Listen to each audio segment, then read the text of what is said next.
Hey folks, welcome to Great Books, Big Ideas. I'm Jim. Thanks for joining me. Let's continue our march through the Great Ideas Today set of supplements to the Great Books of the Western World Library. We last did 1962, so let's move 1 year forward in time to 1963. What was being talked about in 1963? What new additions to the Great Books Library are enclosed here? Let's do a walkthrough. Come join me.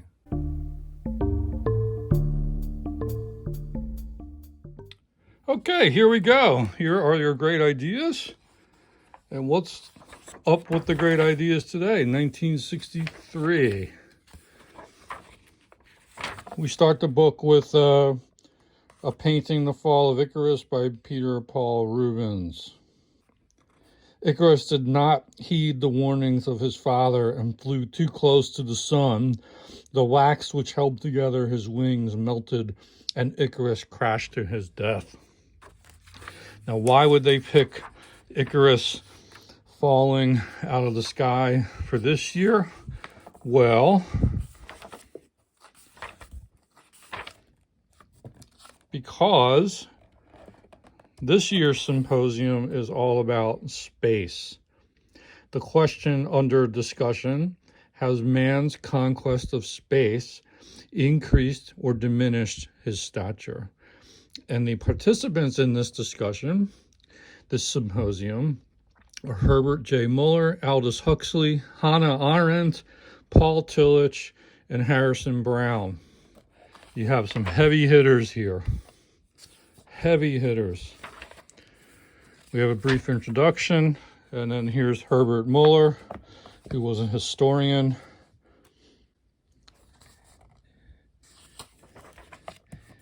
And they're going to discuss these matters about space travel, space exploration.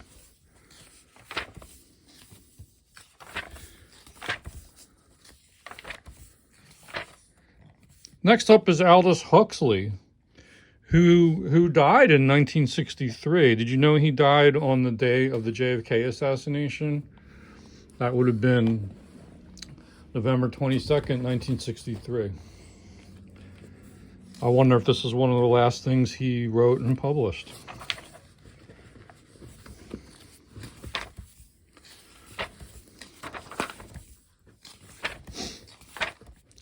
Next up is Hannah Arendt, who, I see more and more on her lately on BookTube and in articles on blogs and Substack and Medium and so forth. She is still a living author in that respect.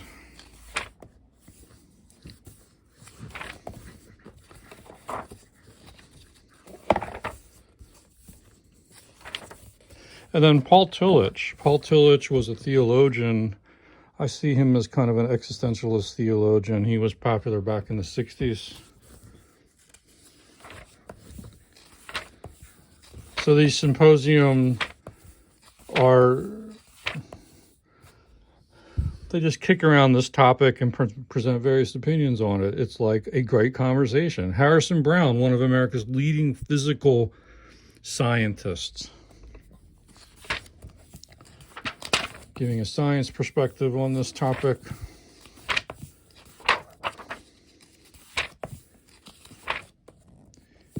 And then the editors weigh in at the end. Sometimes they would kind of cap off the symposium with their own 2 cents. Next is part 2 of the book, an essay on time, the Temple of History, which is by the editors. So you have these extended essays. Lots of references to your great book set included here.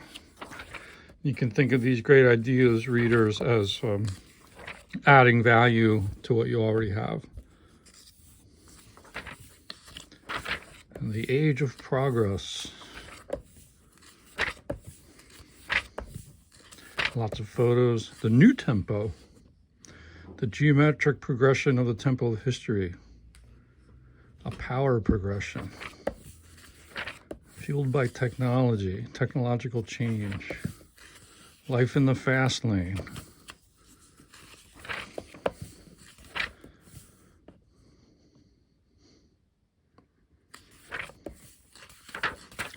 Quite an extensive essay here. Now we go on to part 3. I always love looking at these. The year's developments in the arts and sciences. So this would be looking back at 1962. And you have articles by Saul Bellow on literature.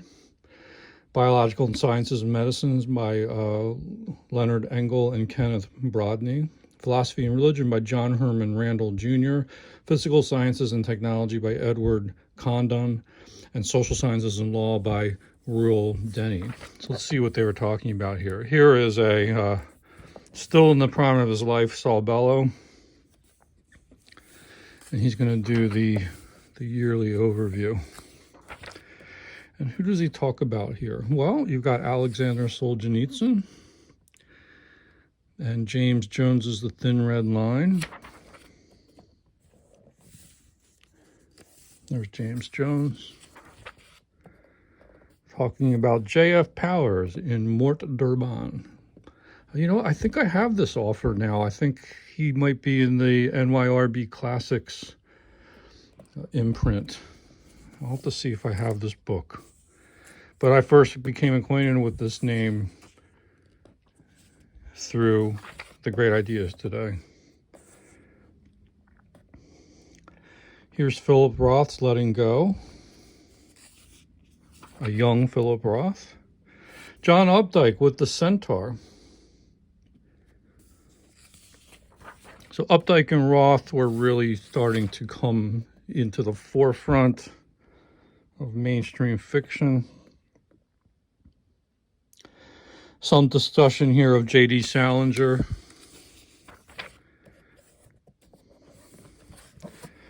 Who by this point might be already into his life of seclusion,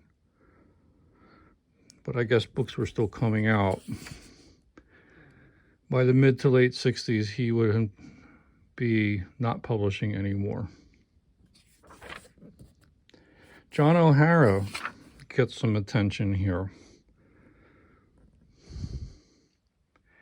If you haven't read his book, Appointment in Samara, I recommend it.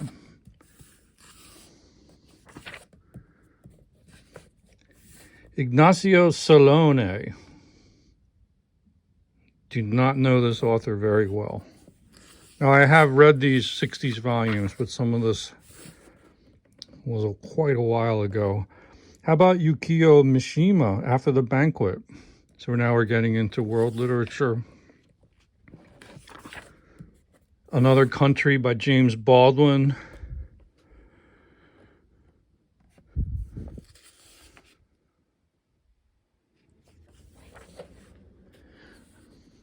Robert Gover. Is that an author you know? I don't think this author is being talked about as much these days. Wright Morris.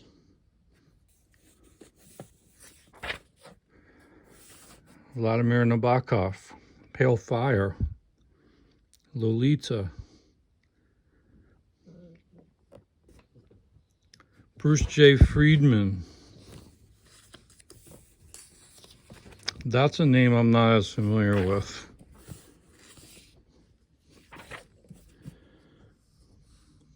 Vasco Pratolini. Two Brothers. Another less familiar name to me. Lionel Abel. Metatheater. Theater of the Absurd. Robert Bolt, A Man for All Seasons. And here is your list of authors covered. The few that I didn't mention here that he does talk about: Joseph Bennett, Ugo Betti, William S. Burroughs, Naked Lunch, Robert Corrigan, J.P. Donlevy, The Ginger Man, Bruce Friedman, Gunter Grass, The Tin Drum, Eric Heller, Flann O'Brien, The Hard Life. Nice to see Flann O'Brien getting some coverage. J.F. Powers, Vasco Pratolini, yeah. Italo Svevo, The Confessions of Zeno. Willie Cipher, Abraham Tertz. Yeah, nice article by Saul Bellow. Moving on to biological sciences and medicine. Let's see what they were covering here, just in general. The thalidomide disaster. Oh my, yes. This is makes for disturbing reading, but very important stuff. The FDA and the food and drug laws. Let's not take our food and drug laws for granted, shall we?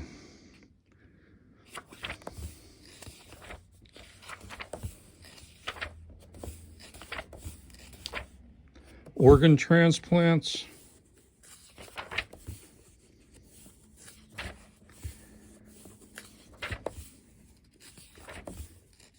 Cold and ultra cold in medicine. Pursuit of cancer viruses.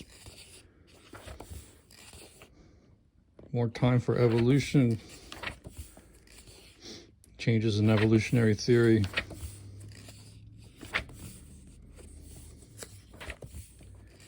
Yeah, okay, good article there. And then up is Philosophy and Religion by John Herman Randall, a historian of philosophy. What does he talk about in this book? Philosophical analysis. So the analytical philosophers,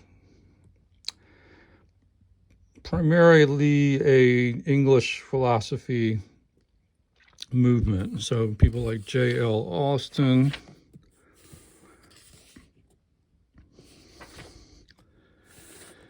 Reason and Analysis, Brand Blanchard,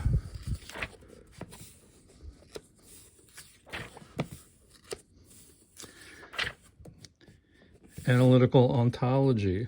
You know, a book like, or an essay like this is helpful for me because when I was in college, I didn't really study these analytical philosophers so much. Some students did. It kind of depended on the professor you had. My intro to philosophy course was mainly built around like moral questions. Major translations. You got Heidegger now entering into English translation. Being in Time finally got published. Maurice Merleau-Ponty's Phenomenology of Perception. One of the existentialist philosophers. That's now in English. So this is the continental philosophers.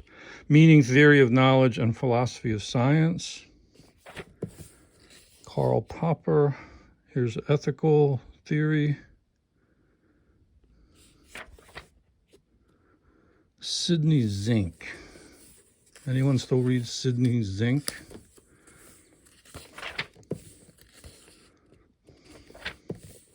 Political and Social Philosophy, Sidney Hook.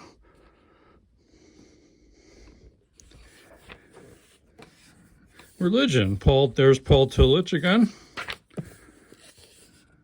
Getting some coverage here. History of Philosophy, W.K.C. Guthrie. History of Greek Philosophy. I think I've read some of his work in paperback. American Philosophy, what was happening in there. People like Arthur Lovejoy. This would be The Great Chain of Being. That's maybe his best known book. Good book, by the way. Okay, so nice coverage of philosophy and religion. And here's your bibliography in case you're interested in exploring further. Moving on to Physical Sciences and Technology by Edward Condon, a professor of physics at Washington University in St. Louis. So, in keeping with the space theme, we've got coverage of rocket science, Robert H. Goddard.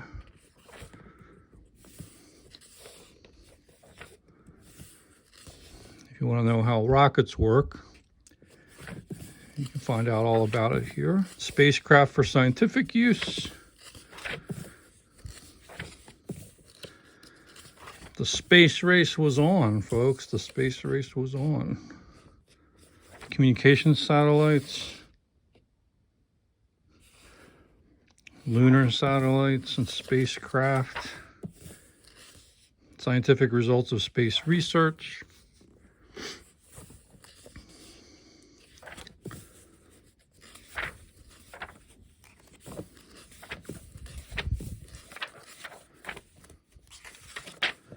improving science education. There was a big Cold War push to do science and math education back in the day. Now we have STEM.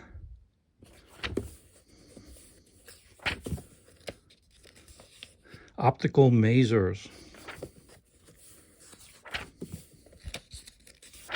So just lots going on in science and technology. Semi-centennial of the Bohr atom. Happy semi-centennial anniversary.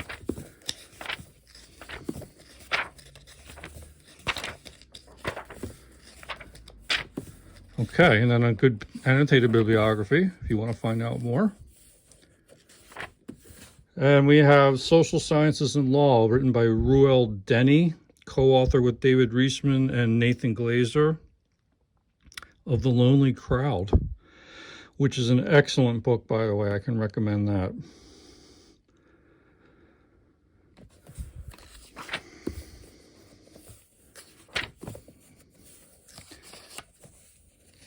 Consent and Conflict, The New Expatriation, An Abandoned Small Farm.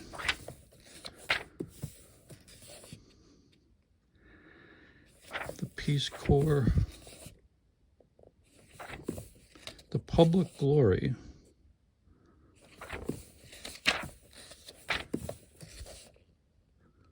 interesting, City County Building in Detroit. I wonder if it's still there. Detroit's kind of bombed out lately.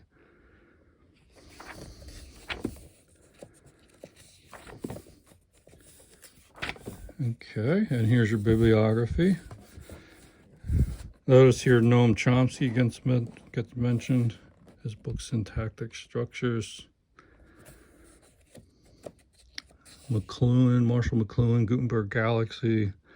Yeah, you can just mine these bibliographies for leads. One of the things I love about these books.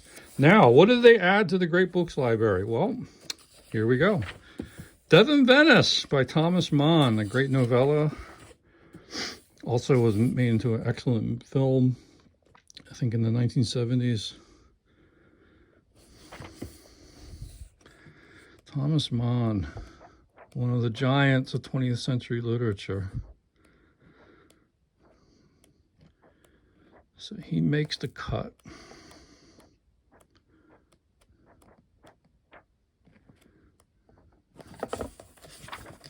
And Existentialism by Jean-Paul Sartre. Long essay by him. Nice addition to the library. And Robert Malthus, Essay on Population. I remember studying this in biology class in high school. I mean, his ideas, not the book. And here you get the book.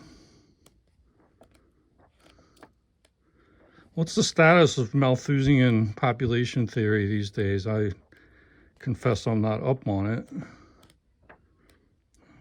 Does it still hold water?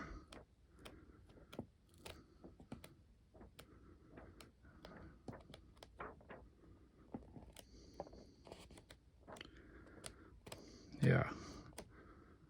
Lots of Malthus. I think that's going to be it. And then we have additions to the Syntopicon. So again, they update the index, the bibliographies, which is really nice too. If you are going into the great books by way of a Syntopicon, keep these volumes in mind, as they can give you additional sources to explore for different ideas.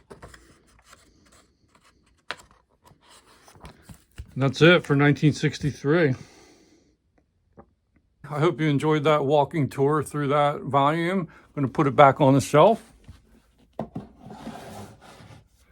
And I will add those selections to the Great Books Library. Let me know what you think of this volume and the ideas in it. Also, in the show description, I'm going to be putting a link to an online version of this book at archive.org. They seem to be having most, if not all, of these Great Ideas Today volumes in there. And you can sample this volume for yourself. You can borrow it from archive.org.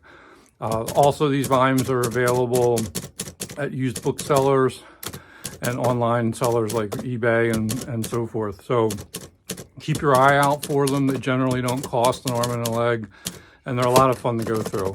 I hope you are enjoying this series. I have a whole playlist that's keeping track of all the volumes I'm running through, and I'll link to that here at the end of the video. Thanks again for watching, and keep on reading great books. Thanks.